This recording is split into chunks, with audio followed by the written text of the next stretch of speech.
আমার কাছে একটু অবাকই লাগছে এবং যে ছাত্রদল বা বিএনপি যে ঘটনায় সরাসরি লীগ জড়িত, যে ঘটনায় অমিত শাহের নাম এসছে, সেই ঘটনাটিকে এইভাবে না দেখে ভারত কিংবা লীগকে দায় মুক্তি দেওয়ার জন্য ওনাদের এই কোশেশ কেন, এটা আমার জানার খুব আগ্রহ।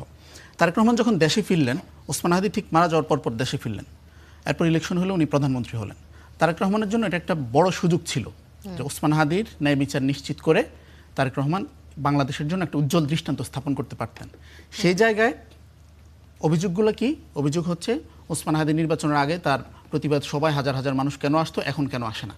এই যে জনমানুষের যে স্বাভাবিক স্বতঃস্ফূর্ত সমর্থন, হাদির প্রতি ভালোবাসা, কোনো ধরনের পলিটিক্যাল মানে সম্পৃক্ততা নাই, এরকম হাজার হাজার নারী পুরুষ আমি নিজে দেখেছি। আমি 2 দিন গিয়েছিলাম শাহবাগে এই আন্দোলন দেখার জন্য। প্রচুর পরিমাণে নারী, সকল শ্রেণী পেশার, হিজাবি, নন হিজাবি, মডার্ন, খুব কনজারভেটিভ, সকল শ্রেণী পেশার মানুষ সেখানে ছিল। সর্বস্তরের মানুষের সমর্থন, ভালোবাসা, মানুষের কান্না, কবরের কাছে যে কান্না, এই জিনিসগুলো আমরা দেখেছি।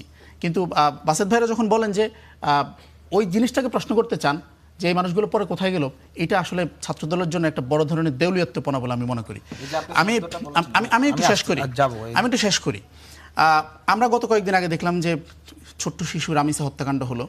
রামিসা হত্যাকাণ্ডের পর দেশ উত্তাল হলো। এরপর সরকার খুব দ্রুত অ্যাকশনে গেল এবং এটা খুব দ্রুত বিচার হবে। প্রধানমন্ত্রী বললেন 30 দিনের মধ্যে বিচার হবে। রামিসা হত্যাকাণ্ডের চাইতে আরও বেশি এভিডেন্স ওসমান হাদির মামলায় তার হত্যাকাণ্ডের সময় ছিল। একদম প্রত্যক্ষ এভিডেন্স। তার হত্যাকাণ্ডের গুলি করার দৃশ্য আছে, হত্যাকারীরা পালাচ্ছে সেই দৃশ্য আছে, তারা গাড়ি চেঞ্জ করছে সেই দৃশ্য আছে, সীমানা পার হচ্ছে, সেখানে কারা তাদেরকে রিসিভ করেছে, কারা তাদেরকে টেক ওভার করেছে, প্রত্যেকটা জিনিস এভিডেন্স আছে এবং সরকার যথেষ্ট প্রমাণও আছে। এরপরও সরকার এখানে ব্যর্থ হচ্ছে কেন? সরকার এই মামলাটা ওসমান হাদি হত্যার বিচারের জিনিসটা দেখে এটার আলটিমেট পরিণতি মনে হচ্ছে সাগর রুনি হত্যাকাণ্ডের মতো 1 যুগ পার হয়ে যাবে।